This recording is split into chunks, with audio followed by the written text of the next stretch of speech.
Phonology, Unit 3, Phonemes. Which sounds are used distinctively and which are not? The first sounds in cheap and jeep are used distinctively.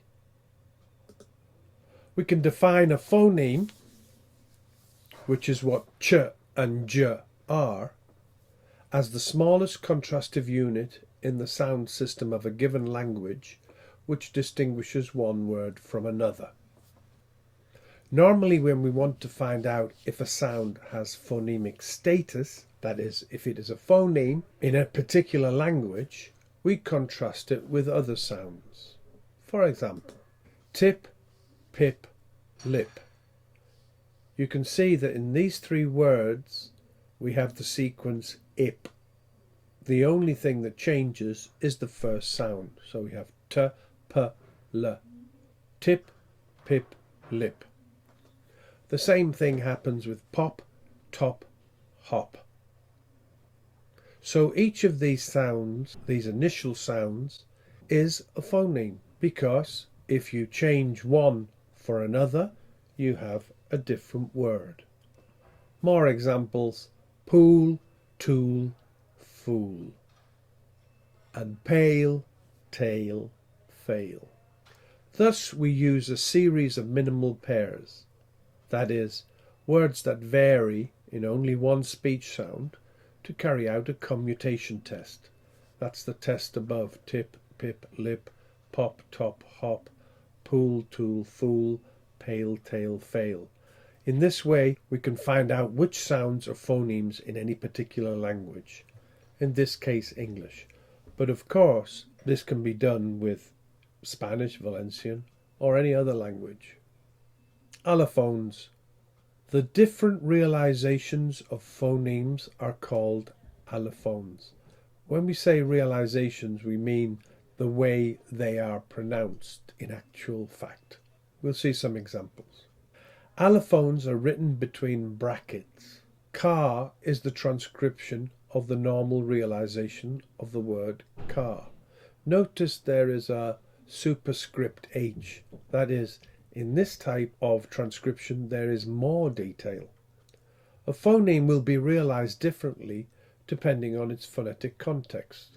That is, what sounds precede and follow it, if it appears at the beginning or end of a syllable, or before or after a pause. Let's see some examples. Number 1, taw. Here the t phoneme is realized as an aspirated voiceless alveolar stop. Notice that there is a superscript H symbol, right? So it's taw, very aspirate. Number 2, lit. Here the phoneme t is realized as a final release of a voiceless alveolar stop, lit. So you can hear this small aspiration at the end of lit. Number 3, here we have an unreleased voiceless alveolar stop. That is, there is no air released after the pronunciation of the t sound. For example, lit. Number 4, this is an unreleased voiceless alveolar stop with glottal reinforcement, lit. You probably won't notice the difference between 3 and 4. Number 5, now this one is very important. This is an unaspirated voiceless alveolar stop. That means that after the s, the t is not aspirated at all. So it's completely different from number 1. Number 6. In this case, we have not an RP sound, but an American sound. But it's still interesting, so let's have a look. The t in English would be latter, but in American it's a voiced flap, ladder, very much like the Spanish in pero. Okay, so depending on where the phoneme is, if it's at the beginning of a syllable or at the end, or after an S, the realization can be very different.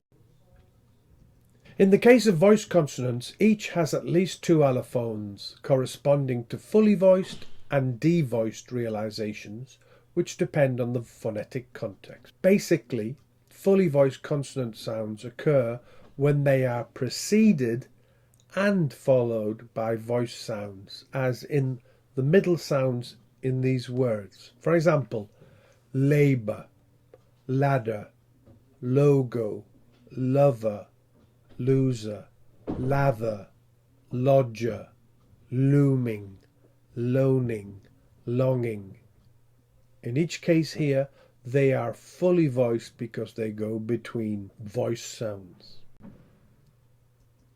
However, if voiced sounds precede or follow a pause, or are followed by a voiceless sound, they become devoiced. That means they lose some of their voice energy.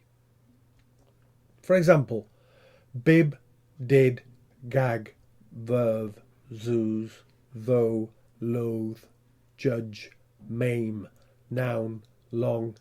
In all of these sounds, what we have are devoiced sounds. So they are voiced sounds, but they have lost a little bit of voice, and we call them devoiced. That's because they go after a pause, as the b in bib, or before a pause, as the final b in bib. Now, Laver puts the voiceless diacritic to the left in zoo. As you can see, there's a small circle. That means the z is devoiced. And to the right for ooze, the small circle means the z is devoiced.